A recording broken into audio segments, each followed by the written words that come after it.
saudara semuanya di rumah sehat-sehat. Kita harap dan tolong satu hal, sering cuci tangan pakai sabun, dan kalau keluar pakai masker. Kalau tidak penting, jangan jalan-jalan kemana-mana. Stay at home, enjoy your sweet home. Oke ya.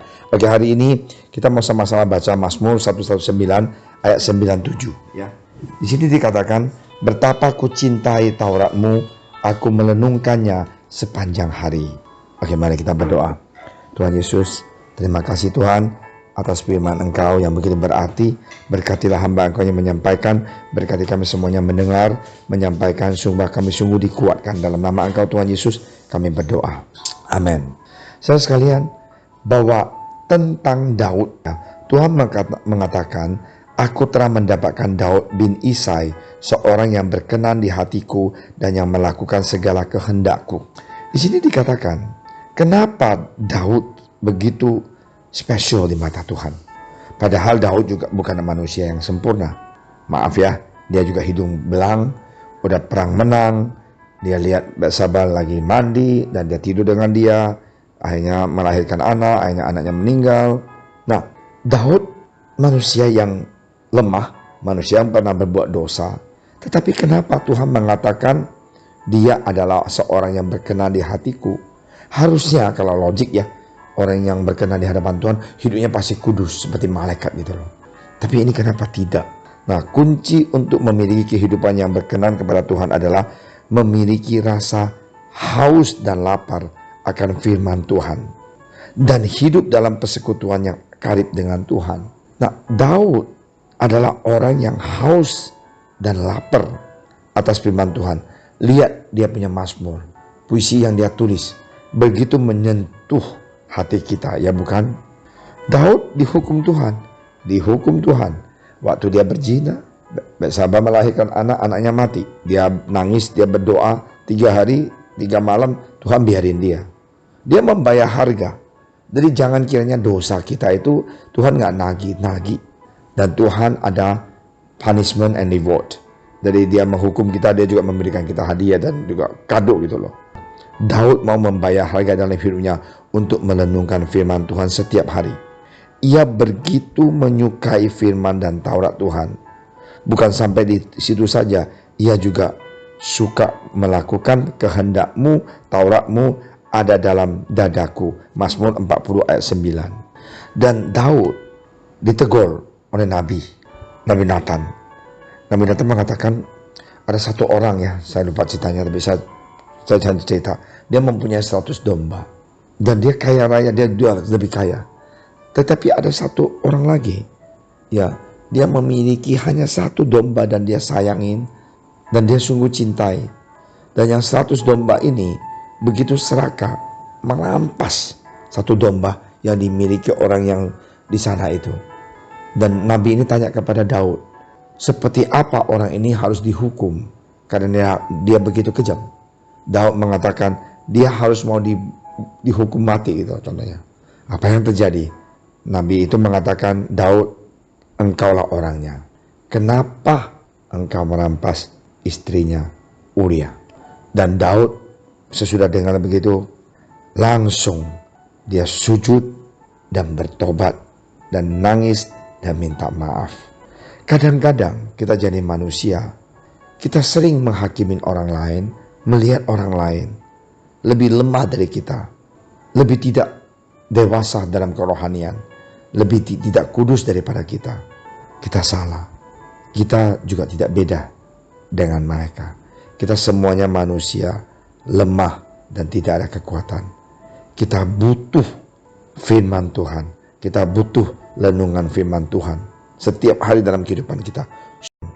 Kita seharusnya juga memiliki perasaan yang sama seperti Daud, yang begitu mengasihi Tuhan dan mencintai firman-Nya.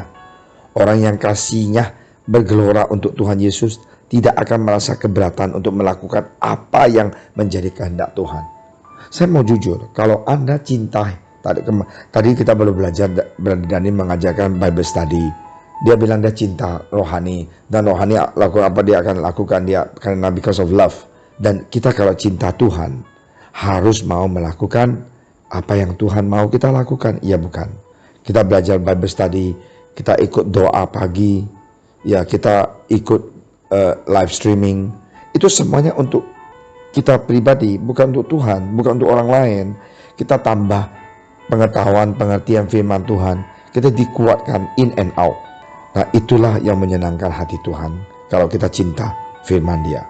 Barang siapa memegang perintahku dan melakukannya, dialah yang mengasihi aku. Dan barang siapa mengasihi aku, ia akan dikasihi oleh Bapakku. Dan aku pun akan mengasihi dia dan akan menyatakan diriku kepadanya. Yohanes 14 ayat 21. Selain itu, kita harus benar-benar percaya dan berpegang teguh pada firman Tuhan. Bukan hanya sekedar membaca firman Tuhan. Sebab semua tulisan yang ada di dalam Injil adalah perkataan Tuhan Yesus yang penuh dengan kuasa.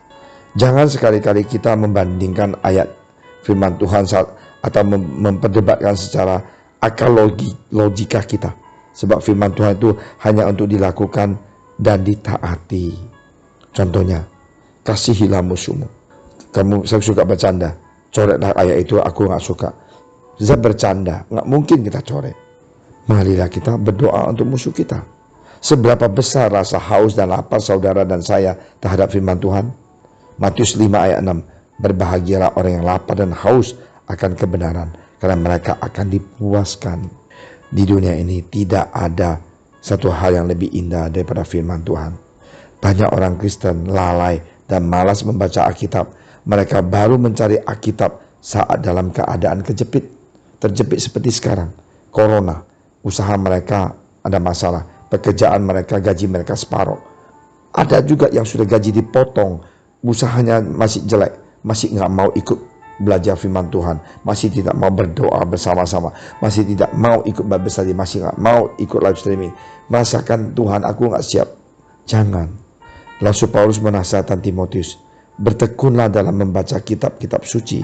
Bagaimana mungkin kita akan mengalami penggenapan janji Tuhan yang tertulis di Alkitab tanpa bertekun membaca, merenungkan dan melakukan firman Tuhan? Pemazmur menegaskan bahwa menyukai firman Tuhan dan merenungkannya siang dan malam adalah kunci untuk meraih keberhasilan dalam hidup ini. Jangan salah, Tuhan mau kita merenungkan firman Dia supaya kita menang atas masalah kita. Kita bisa lihat mimpi kita, cita-cita kita menjadi genap karena Yesus menyertai kita. Dalam closing, karib dengan Tuhan Yesus dan tinggal dalam firman Dia itu kunci diperkenakan Tuhan Yesus. Mari kita sama-sama berdoa dan katakan, Tuhan, aku mau hidup berkenan di dalam Engkau, ya. Haleluya. Tuhan Yesus, terima kasih atas firman Engkau yang begitu luar biasa, memberikan kami semangat dan sungguh tahu kalau kami mau sukses dalam hidup ini, di dunia ini, kami harus mau tiap hari merenungkan firman Engkau, rajin belajar firman Engkau. Terpujilah nama Engkau Tuhan. Berkatilah saudara-saudara kami di JSS dimanapun mereka berada. Lindungi mereka, kuatkan iman mereka. Berkati bangsa negara ini dan pemimpin kami Tuhan, presiden kami, dokter-dokter dan semuanya Tuhan. Engkau lindungi, jaga. Dalam nama Engkau Tuhan Yesus kami berdoa. Untukku nikmati firman